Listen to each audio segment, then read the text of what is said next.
power system side, because this panel session is happening on the heels of sector has launched. Now, we call it Climate Ready, and you can go and take a look at just Google Climate Ready, and you will see that it's the electric sector coming together to develop a comprehensive and a transparent method to do climate risk assessment. So we have, like I said, we have it's an honor for me to moderate a panel with 5 PhDs. So you will hear actual implementation and actual real science here. Okay. And we'll kick it off first with some opening remarks from Christoph McGlade, giving us some perspective from IEA's point of view. Then I'll invite the panelists to come up, and we'll have a roundtable panel discussion. And the keynote at the end will be Dr. Kathleen Puck from Department of Energy. So Christoph, you have to be close to the mic.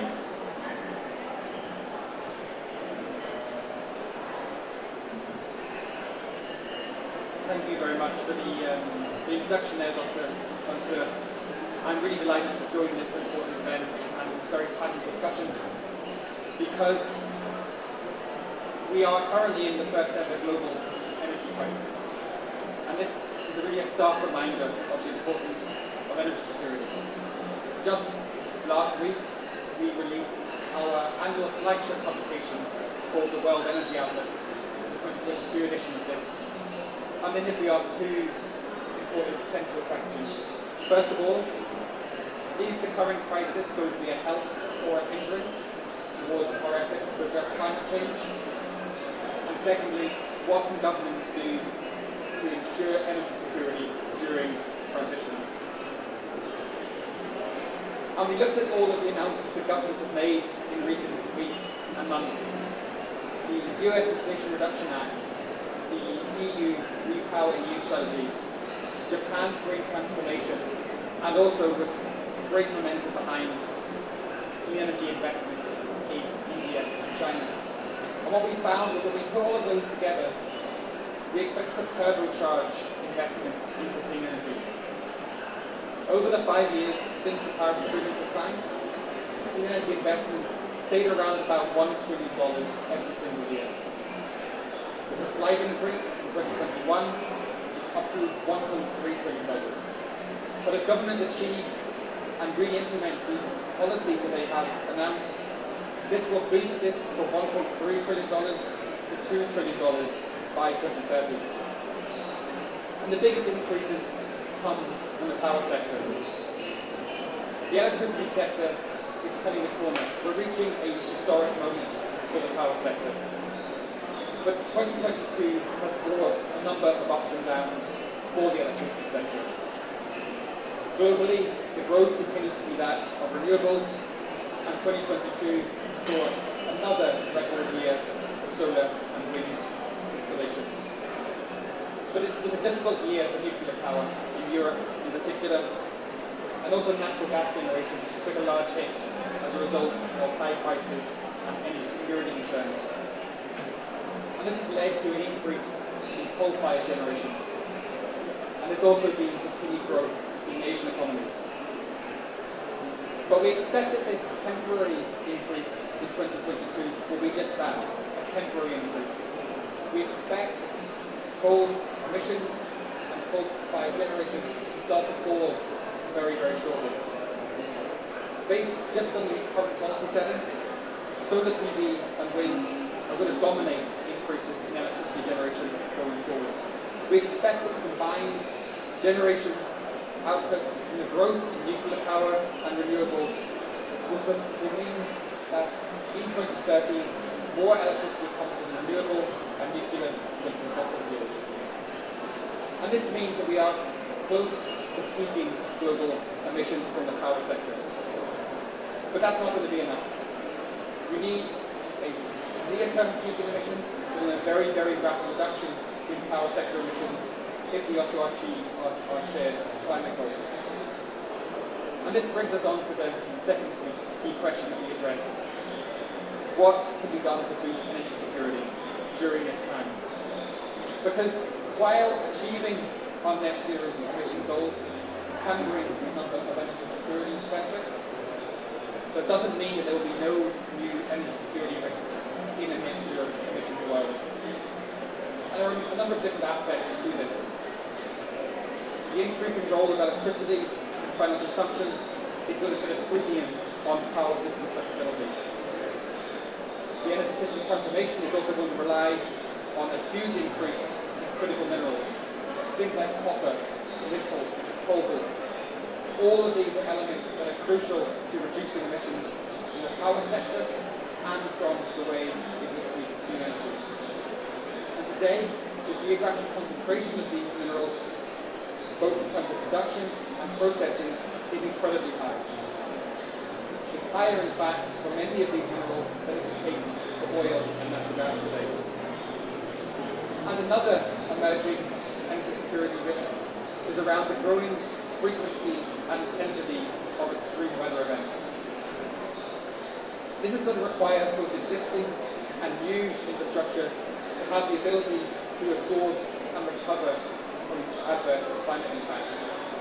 We've already seen a number of major climate impacts. Heat waves in Europe raised electricity prices to record-breaking levels with a soaring demand for cooling.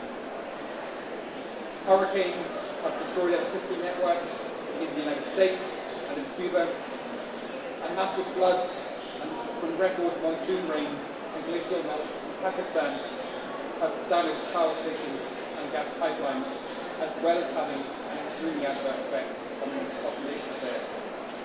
We've also seen severe droughts in Chile and flooding in South Africa. And on our current trajectory, things are going to get much worse. No country is going to be immune from the consequences of climate change, and it will have major impacts on the supply and demand of energy.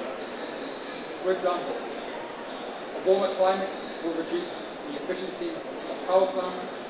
We've already seen the vulnerability of transmission and distribution grids, and indeed, outages or impacts of climate on transmission and distribution grids is one of the leading causes of climate-driven outages in many countries.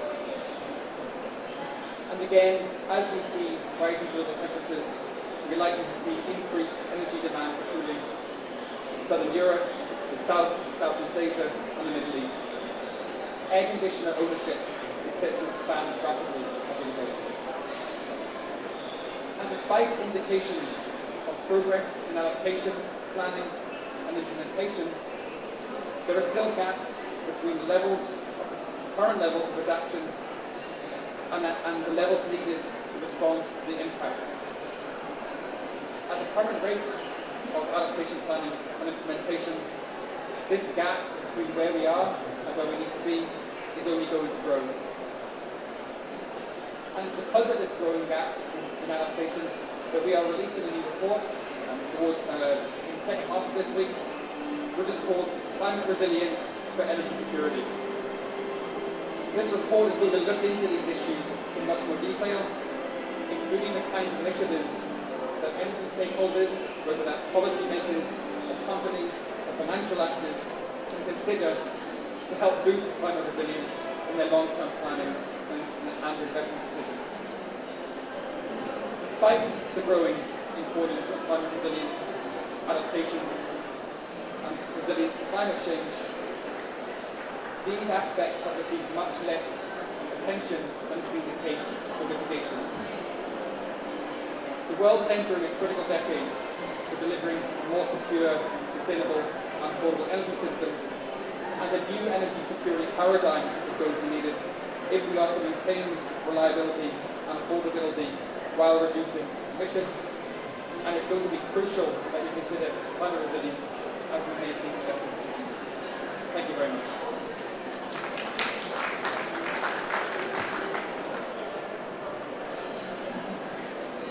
Thank you, Christoph. We're looking forward to the report on climate resilience and energy security. Two topics I think that would be central as we continue the path to decarbonization. So let's go ahead and get started with the panel. And we have some unique perspectives from industry leaders, PhDs, who are bringing in what they're doing actually, specifically in the power sector, to be ready for the climate of the future. The power sector is going to be the tip of the spear on decarbonization. And we need to get ready now and not wait for the future. So I'm going to invite the panelists one by one, starting with Dr. Pedro Pizarro, President and CEO of Edison International. And then Dr. Mark Berry, Senior VP of R&D at Southern Company. And then we'll have Mark Foley, the Group Chief Executive of AirGrid. Dr. Johan Standler, Director of Climate Science at WMO. And Dr. Fahad Al-Turki, VP of Research at Capsar. Let me just, with the panelists, maybe go ahead and start with Pedro Yu. Pedro, Edison International, Southern California Edison was one of the first utilities that has done a comprehensive climate risk assessment. Tell us about why you did that, and why do you still think we need to come up with a framework that's transparent and that's consistent? Yeah, thanks a lot, Arshad, and thanks for hosting this panel. It's a great group up here. Going back a little bit, one of the things that we were concerned about a few years ago was that California, while a leader in climate action, really hadn't brought all the analysis under a single umbrella of looking at what it would take to work this across the entire economy. So we started off with some work around the mitigation side and what actions would be needed. Published a number of papers around that, looking at the use of clean energy to electrify a lot of the economy. More recently, though, we've also been concerned about the adaptation impacts, and in California, we're really also at the tip of the spear in terms of feeling climate impacts. The impacts of wildfires especially have been just catastrophic in our state. And so we've already begun significant work, billions of dollars of investment just in the last 4 years to harden our system to deal with the wildfire issue. But we recognize that already climate change has baked in a level of impact. As we look at 2030, 2040, 2050, that's irreversible. The mitigation actions that we've been focused on are about helping to bend that curve, but we need to deal with the curve that's already set.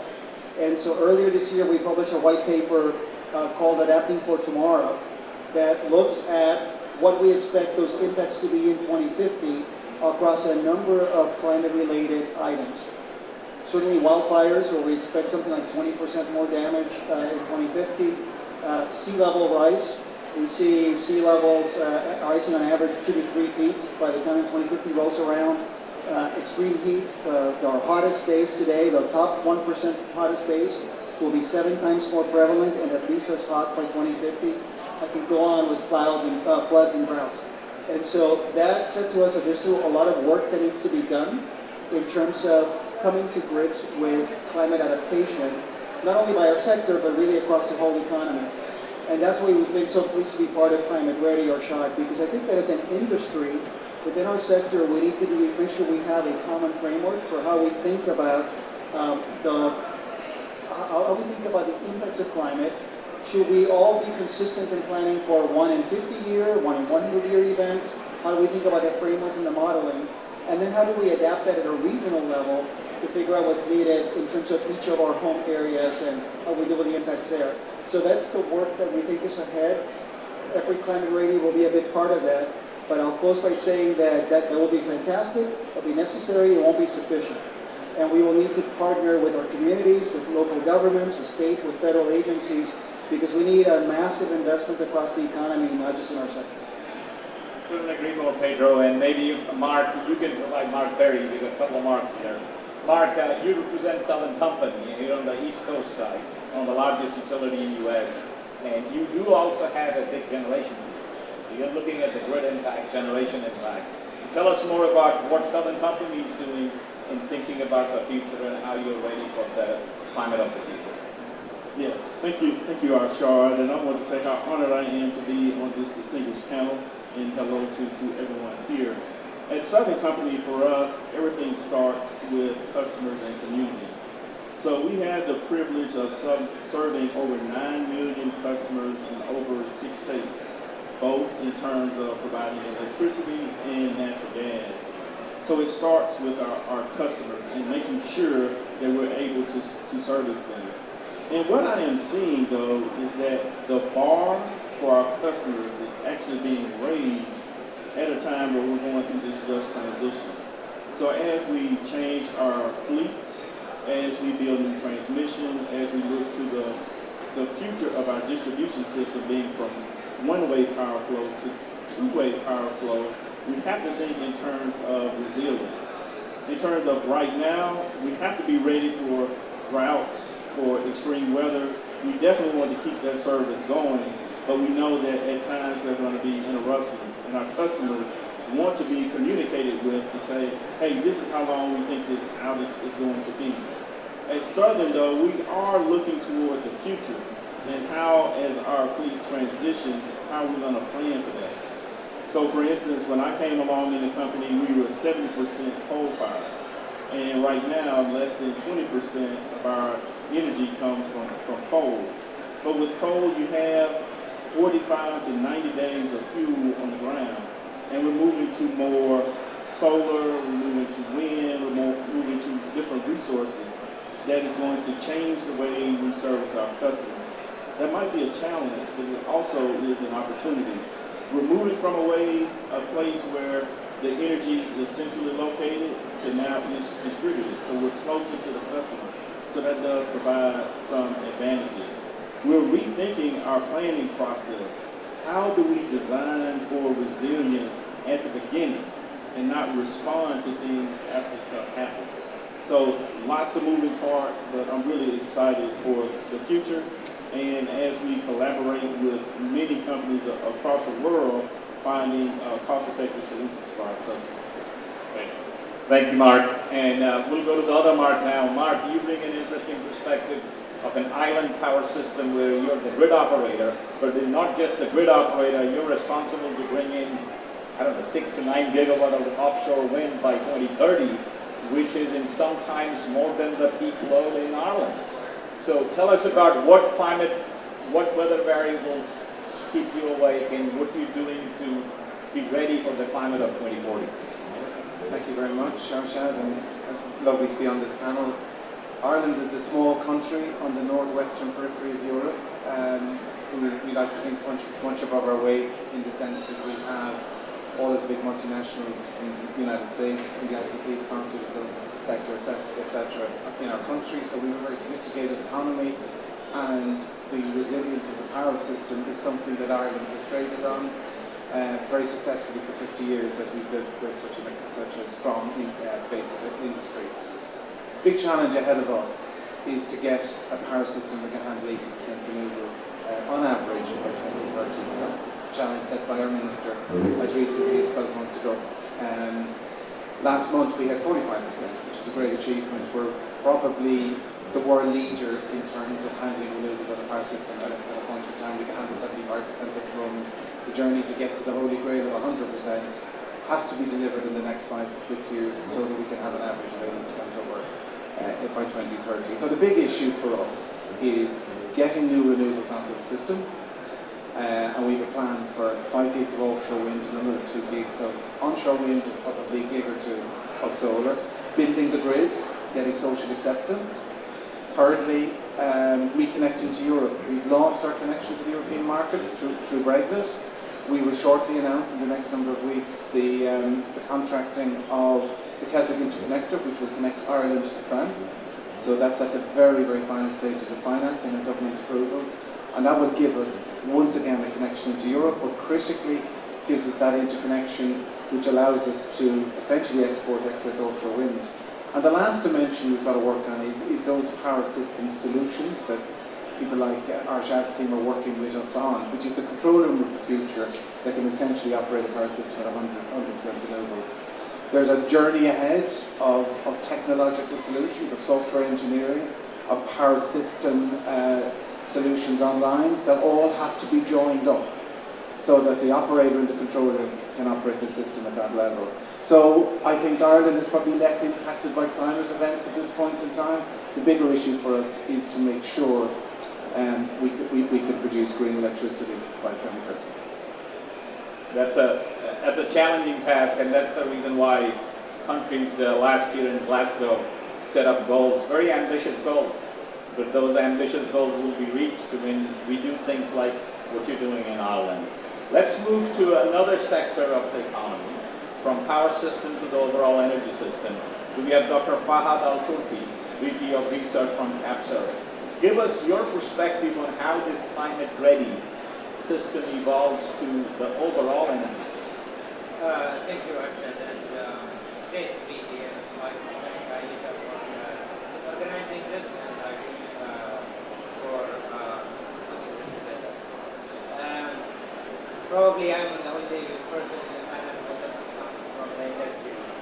I represent an advisory think tank based in Saudi Arabia that looks at energy in particular, and we focus on decarbonization policies and so on. The reason I'm saying this is because my point of view represents the sector rather than policy or investment. We interact with a lot of utility within the Middle East, and the perspective that we're taking is that if we are to build the resilience, I think there is a major interaction that needs to be happening, and in particular, the investments in the sector as well as the regulatory environment. And I think the regulatory environment carries an important aspect in creating a resilient system. Actually, it does create the barriers or the opportunity for the sector itself. We can design a resilient system, but I think we need to think more beyond the design, including management as well as execution and building, while taking into account the three major risks in the system. One is the extreme events. Pedro talked about rising Red Sea, for wildfire and so on.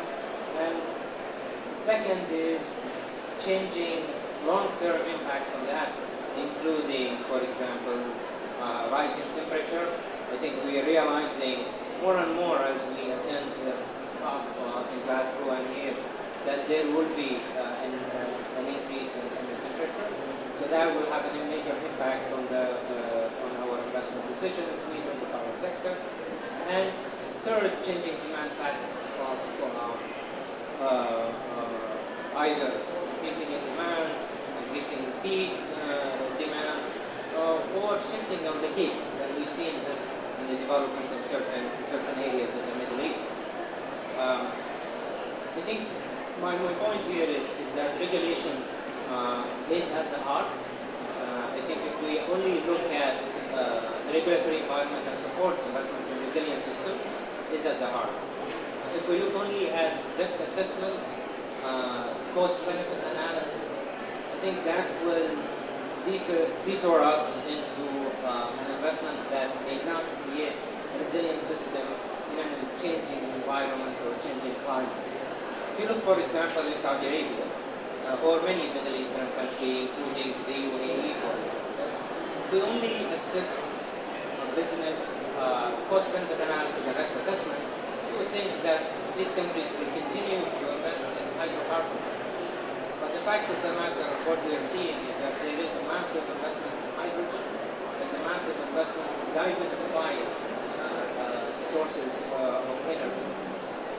So there is a point that customer services, availability of capital, and supportive policies that need to be taken into consideration. The other aspects in the regulation that need to be also addressed is, I think if we look at the power models that we use for forecast, mostly looks at minimizing the cost for the energy mix. And again, if we look at the examples in the Middle East, that would be utilizing crude oil or gas that comes at a very low cost. The fact of the matter is we're building a resilient energy sector. Diversification is crucial. Saudi Arabia back in 2020 introduced the framework of the circular carbon economy, where they factored in if you think of Saudi Arabia, the risk assessment, cost-benefit analysis, you will just focus on one aspect on the energy side. But if you look at the circular carbon economy framework, where you look at remove, recycle, reduce carbon, we'll see that there is diversification in the energy sources that will reduce carbon and improve by diversifying and improve the resilience of the system. So I think all in all, we are to build a resilient system. I think the heart of it is a regulatory environment and a business environment that supports investment in resilience. Right. Thank you, Dr. Fahad. I think the biggest thing that you mentioned that really all of us should be considering is keep your options, and optionality will provide resiliency.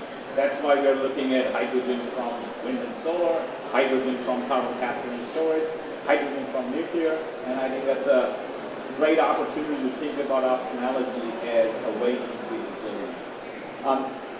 Our last panelist, but the most important aspect of Climate Ready is figuring out how can we take the uncertainty of future climate and how do we bring it at a local area to understand what the wind speed, what the heating, what the cooling, what the flood level, what all the weather variables will look like. It is not an exact science. It's a science that is evolving, and WMO plays a big part on that. And Johan is also a South African native. So Johan, first talk about how do we as power system planners work with climate modelers to take the right data we need to be ready for the future.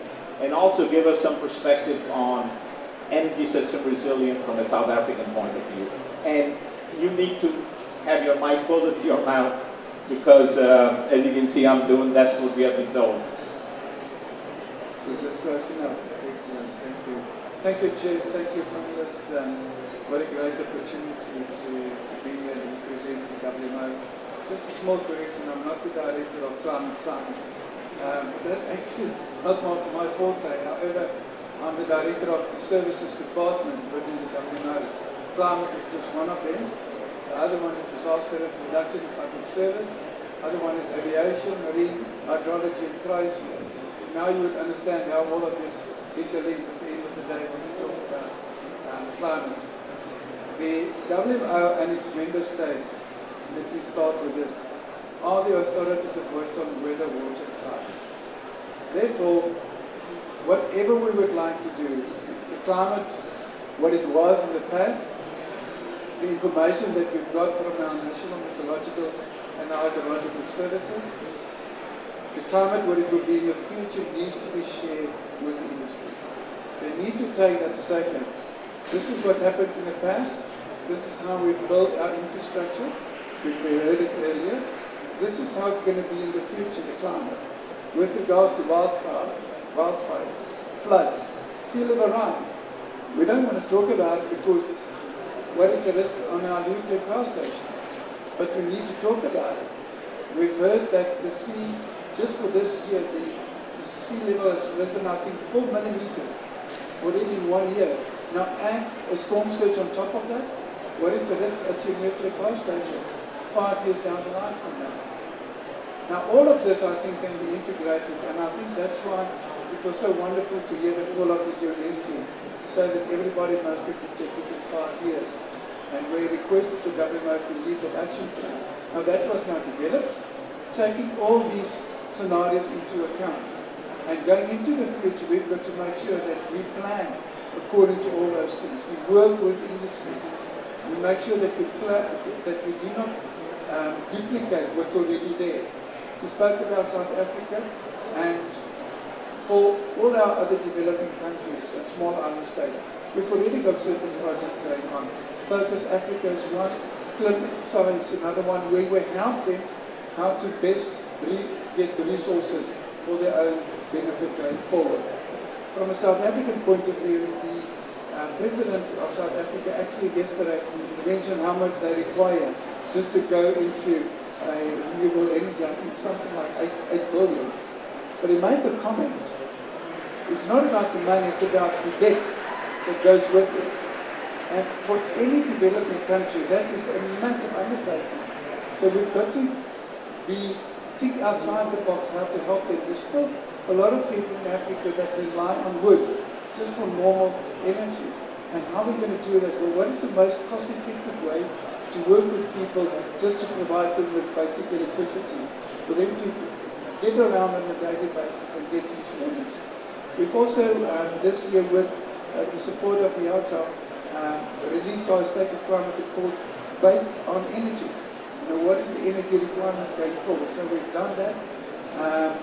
Then we've got the Earth Information Day, which is I think tomorrow from 11 to 4, where more information can be provided. And we've got a lot of other things going on. Climate Adaptation Fund, where we work with the GCF. So I think there's a lot in there. It's just working with partners to consolidate all of this for each country. And on the modeling side, our UNSG made the following comment. They said, we cannot just work with global models. We've got to invest into making sure we downscale that down into the local level, not only country level, but local level. What do you require at that particular level for energy sustainability? Thank you. You know, I think that downscaling of global climate model to predict the future, that's where I think we see the biggest need for consistency and transparency. And that's one of the things that Climate Ready is going to be addressing. But let me take a point that you mentioned on cost-benefit analysis. Because one of the challenge, and I think Dr. Fahad, you mentioned regulatory approval. One of the challenges, we are investing now for the climate of tomorrow. So, and I give this example, we had a Hurricane Harvey in Houston. And after the hurricane, almost $500 million was spent on taking some of the EHV substations and raising them for a future floodlet. The question is, we can't wait for a 2040 flood and then make a decision. We got to do it now. So Pedro, maybe go back to you. How do we convince policymakers and regulators to make proactive investment and not after the event? Let me start with the quick little punchline. What we're saying to our regulators is that while there's concern about the cost today, the cost of acting today is a lot less than the cost of inaction. Because we need to be protecting our communities from what's coming. And let me give you the example of wildfire for our utility, our utility serves about 15 million residents in California, about 50,000 square miles. 27% of that is in high fire risk areas. We have 17,000 miles of wire in that high fire risk area. And about 7,000 of those miles were already underground. But the question 4 years ago was, what do we do with the other 10,000? And what we determined was that a number of tools, but including replacing a lot of that with insulated wire or covered conductor, was an important tool. Right? And then already we've surpassed the 4,000 mile mark in that. Now, part of the story there on the regulator is this. It is expensive. However, it is integral to reducing the risk of our equipment starting a catastrophic fire. And in fact, we've had RMS, which is owned by Moody's, an analytics firm that does a lot of work for insurance companies. They've looked at what we've done with insulated wire as well as other techniques, better vegetation management, equipment to detect faults, etc. They determined that in the last 4 years, we have reduced the risk of our equipment starting a catastrophic fire by 65 to 70%. That's amazing, right, in a short time span. That has required billions of dollars in investment, right? And we invest over $5 billion a year in improving our grid. We've had a significant allocation of that towards wildfire in the last several years. But a case in point was that last year we were completing the regulatory approval for a rate case. And in that rate case, we had requested approval for a large number of miles to be covered with covered conductor. We had a consumer group come in and argue that that number was too large and that there should be a reduction from that. We should do fewer miles. And the argument we made successfully, and I was gratified that our Public Utilities Commission agreed, was that again, the savings from cutting off, I think it was about 20% of the miles, those savings could easily be undone with one fire. And so the cost of inaction is so large that we need to be moving now, and I think that's the case for regulators. The final thing I'll say quickly here is that it is a difficult moment for regulators and policymakers globally. Inflationary pressures are making it really difficult to think about these investments that need to be made today. However, whether it's the adaptation side or the mitigation side, as a global economy, we're falling far behind from where we need to be. And in the case of California, last year, right before Glasgow, we put out a paper that showed that the state, in order to meet, not its net zero mark, but just its interim mark of a 40% reduction by 2030, the state will need to quadruple the rate of emissions reduction that it's had over the last decade. It hasn't done that yet, and it's been a year, right? Similarly with climate adaptation, there's a law in California that every community, every local government needs to develop a climate adaptation plan. Well, we have around 175 cities in our service territory. Only 25% of them have completed that. So there's a need for urgency and action now. And again, pointing to the issue of the cost of inaction versus the cost of action, I think is key. That's the takeaway line for me. The cost of inaction has to be compared with the cost of action. I think that's a great segue as utilities, other energy companies are looking into investing for resiliency. Maybe go back to Mark Foley, and Johan, I want both of you to interact. So Mark, we heard last year there was a wind drought in Europe that lasted for weeks, which means the wind regime was not what was expected, and it's like a 1 in a 20, 1 in a 30-year event. So as you're looking into Ireland with 6, 8, 9 gigawatt of wind, how are you factoring in the future risk of a season where wind could be much lower than what you expected? How do you manage that risk, or thinking about managing that risk? I think you have to look at it in two time horizons. For 2030, we have to continue to use gas as a backstop for the renewables transition, and it's very, very important we're honest about that, and we don't try to pretend there's some magic solution. Up to 2030, it's about delivering proven technologies and deploying the lowest form of carbon-intensive fossil fuels. That's natural gas. Post 2030, when we're going to have enormous levels of renewables on the power system, I think we're looking and hoping to maybe the hydrogen revolution. I don't think anybody knows fully, but there's an awful lot of private and indeed government capital going into hydrogen. So green energy to hydrogen as being the way to ultimately replace natural gas, which are backstop for renewables. That seems to be the best show in town. I think nuclear, I come from a country where nuclear is not allowed through legislation. I spoke to the Minister recently. You and I were chatting recently, Irish chat as well. Ireland is going to have to look at nuclear as part of the technological mix. So I think we can't walk away from those types of technologies. Can I make one other comment slightly to the other reference I made? The regulatory model in Europe and Ireland is broken. It is not fit for purpose for the energy transformation. If you wanted an anecdote to take away. And it's really the only positive to come out of the horror that is the Russian war in Ukraine is Ursula von der Leyen, the President of the European Commission. She called it early this year and said we have to fix the regulatory, she used the term the market is not fit for purpose, which it's not. So we've got technology going at speed, we've got investment going at speed, and we've market design and regulatory thinking going at a fraction of that pace. Right? Well, Johan, just react quickly before we ask you to talk about how do we predict long-term seasonal wind regime. You know, we had in August in Paris, CIGRE, that's the largest power systems group. Almost 3,000 experts came in, and we polled them what was the number one thing, the biggest barrier, and they didn't pick technology even though they were technologists. They picked regulatory and market barrier. It's not ready for the system of tomorrow. Johan, so give us some background on, so can we actually predict how the wind patterns may change over the next 30 years? I think what we should look at is how we're experiencing the world we live in at the moment compared to 30 years ago.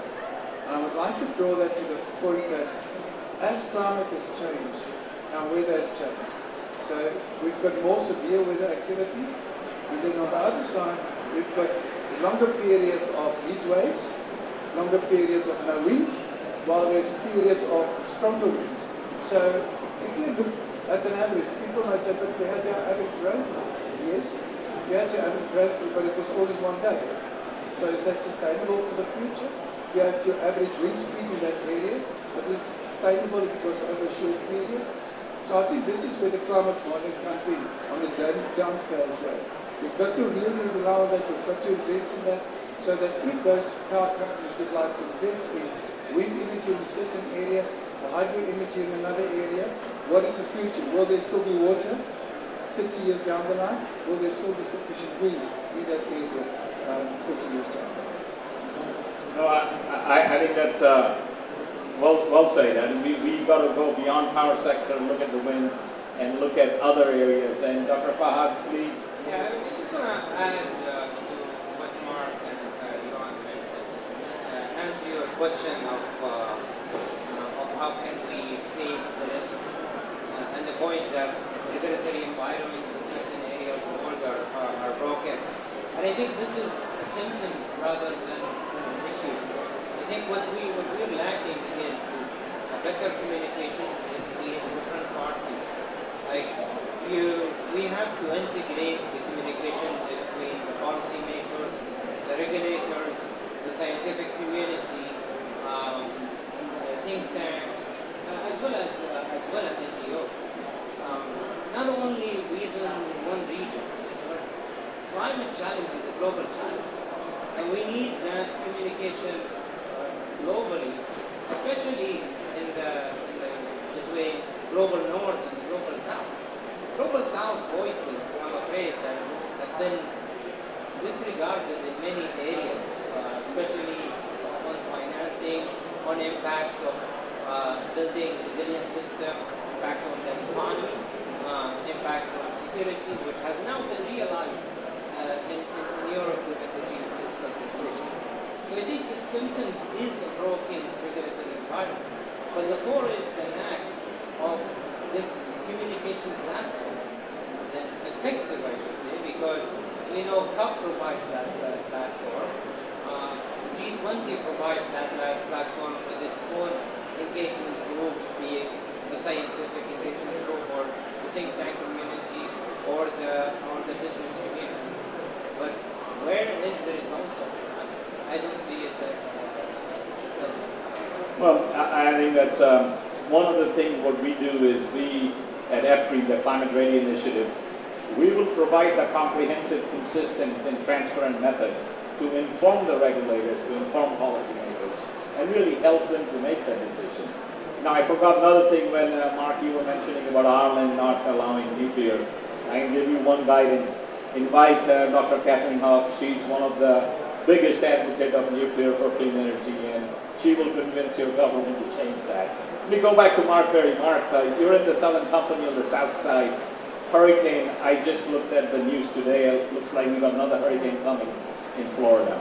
So when a hurricane comes, and unfortunately it damages a lot of our infrastructure, and we build back.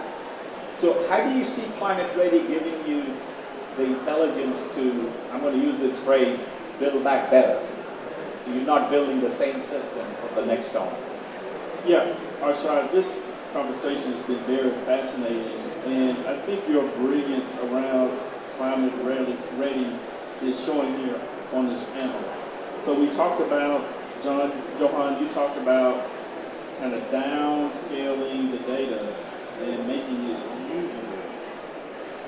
One thing that I am just sitting here thinking about is the number of processes as a utility that we have to go through to build infrastructure. So Pedro, you talked about it and you hit it. I mean, you hit it right on. But I was thinking about the size, the magnitude of this issue for the United States. And EPRI is really leading this effort for the United States. So as we see hurricanes coming to the south, we have ensured that we have the necessary manpower through cooperative agreements with other utilities, supply chains to be able to respond to make sure that our customers have power.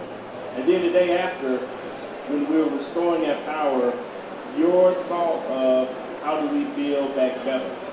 Well, we have to be prepared, and we have to know in which areas do we want to make those investments. we have to be realistic that capital is constrained and that you need to know where the best investment is on behalf of your customers. In order to do that, we need our modelers to tell us temporally when those events are going to happen and geographically where we should be making those investments. With that information, with every incredible sources, then we can go to our regulators and say, this is the best place in terms of value to our customers to make these investments. We have to put the customer first. We have to put the customer first and show the value proposition. Well, I think I take your customer focus and maybe turn it into Johan from a South African perspective. So yes, we have to beef up our infrastructure. Yes, we'll have to make sure the transmission line can withstand the wind speed of the future. But not all resiliency solutions should come from infrastructure. Microgrids, batteries with customers, Ford F-150, the new electric truck, they have about 6 outlets in their truck that can power a home or part of the home when the power is not there. So from a South African point of view here, you have still a lot of places where the central grid hasn't gone there. How do you see solutions that are more customer focused? I think that is where the industry, or whoever needs electricity, needs to speak with the National Meteorological and Hydrological Service. Just because I'm a native South African, I by default know what they've been doing. So in the Western Cape, for example, the government have, in that area, indicated to all those private people, if you put on electricity, we'll subsidize you for half of what it would cost you to put in solar panels at your house. And when it's operational and there's a national need, they push that energy back into the circuit. So it's this agreement. We'll pay half, but when we need power, just share it with everybody. But it's still sufficient for the house. So if everybody starts contributing a little bit, then everybody benefits. However, sometimes we still need to go back to what's sustainable for the future. The population is growing, infrastructure is growing, more electricity is required. Southern Africa relies heavily on South Africa. So that's not sufficient. So they've got to look at renewable energy. And with that in mind, they've got to look at hydropower. Is there sufficient rainfall in South Africa? I don't know. Will there be sufficient future in the area? I doubt it. Looking at their current dam levels. So they've got to look at alternatives. Maybe what about ocean currents? They've got one of the strongest ocean currents in the world, the Gulf Current. Should we not look into those things? I'm not a person that works in that industry, but we've got to think outside the box to make sure that we meet the needs of the people. The WMO with our members will only provide climate information. This is what we expect in the future because this is what it was. We've got the statistics up to 2050. We can share it. Are you planning? If not, should we change legislation to make sure that everything is adhered to?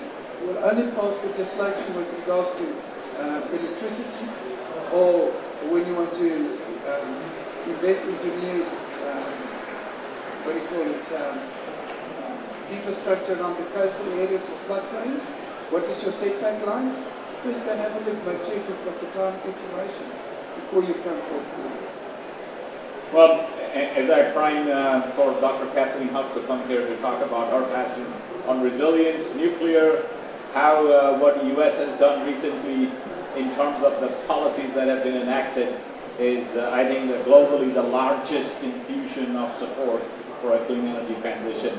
I'll ask the panelists to start thinking about, give us some, I would say, hashtags. 2 hashtags I've already stolen.